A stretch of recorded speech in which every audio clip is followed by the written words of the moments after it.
আসসালামু আলাইকুম। নাইমা কেয়া স্বাগত জানাচ্ছি এনটিভির মধ্যরাতের খবরে। ক্রাউন সিমেন্ট শিরোনাম দেখছিলেন, এবারে পুরো খবর।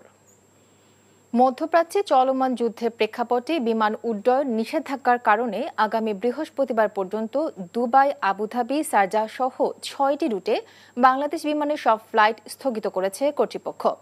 এরই মধ্যে ৪ দিনে আগমন ও বহির্গমন মিলে বাতিল হয়েছে ১৮২টি আন্তর্জাতিক ফ্লাইট। এদিকে যুদ্ধের কারণে বিভিন্ন দেশে আটকে পড়া প্রবাসীদের ভিসার মেয়াদ ১ মাস বাড়িয়েছে কাতার সরকার।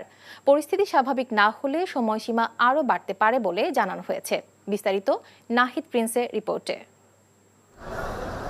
চাঁদপুরের শাহরাস্তির কালিয়াপাড়া গ্রামের ওমর ফারুক ৩ মাসের ছুটি শেষে সৌদি আরবে ফেরার কথা ছিল তার, কিন্তু ২৮ ফেব্রুয়ারি থেকে বিমানবন্দরই যেন তার অস্থায়ী ঠিকানা। গত ২৮ ফেব্রুয়ারি প্রথমবার দাম্মাম এয়ারপোর্টের উদ্দেশ্যে রওনা দিলে মাঝপথ থেকেই ফিরে আসে বিমান। দ্বিতীয় দিন উড্ডয়নের ৪০ মিনিট পর আকাশসীমা জটিলতায় ফিরে আসে রানওয়েতে। আজও তার নির্ধারিত ফ্লাইট বাতিল হয় শেষ মুহূর্তে। যখন থেকে কালকে আমি চলে গেছি তখন আমি ইয়েতে ভর্তিছিলাম, হসপিটালে ভর্তিছিলাম, শরীর জ্বর, অসুস্থ। আজকে আবার জ্বর নিয়ে আবার আসছি আমি এয়ারপোর্টে। আসার পরে দেখতেছি যে দামামের ফ্লাইট ক্যান্সেল, বাতিল করে দিছে যে আজকেও। এ নিয়ে আমাদের ৩বার হলো। ওমর ফারুকের মতো হাজারো প্রবাসীর একই হাহাকার। মধ্যপ্রাচ্যের যুদ্ধ পরিস্থিতিতে গত ৪ দিনে শাহজালাল আন্তর্জাতিক বিমানবন্দর থেকে বাতিল হয়েছে ১৪৭টি আন্তর্জাতিক ফ্লাইট, যার ৩৮টি বাতিল হয়েছে মঙ্গলবারই।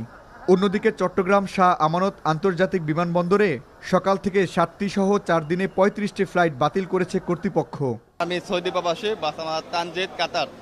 আজকে এয়ারপোর্ট আসার পরে দেখতেছি আমার ফ্লাইট বাতিল করা হচ্ছে। এখানে সাথে লোকের সাথে কথা বলতেছি, ও বলতেছে অপেক্ষা করো, দেখো এখানে হেডলাইনে কি দিচ্ছে, মুমকিন হইতেও পারে না হইতেও পারে, তোমরা আসো দেখো, আমাদের আর কোনো করার কিছু নাই। এখন আমারটা ক্যান্সেল আর কি। তো পরবর্তীতে আমি দেখবো আর কি যে ভিতরে কি করা যায় আর কি, যে অন্য বা ফ্লাইট আছে কিনা বা রিয়াদের উদ্দেশ্যে, তাহলে আমি চেঞ্জ করে যাবো আর কি।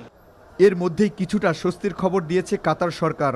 আটকে পড়া নাগরিকদের সব ধরনের প্রবেশ ভিসার মেয়াদ স্বয়ংক্রিয়ভাবে ১ মাস বাড়ানো হয়েছে। তবে সংযুক্ত আরব আমিরাত কিংবা কুয়েতগামী যাত্রীরা এখন অনিশ্চয়তায়। কবে স্বাভাবিক হবে আকাশপথ, সেই অপেক্ষায় প্রবাসীরা। Nahid Prince, NTV news, Dhaka. Bogura ১০ March রাজধানীর করাইল বস্তিতে ফ্যামিলি কার্ড বিতরণ কর্মসূচি উদ্বোধন করবেন প্রধানমন্ত্রী তারেক রহমান।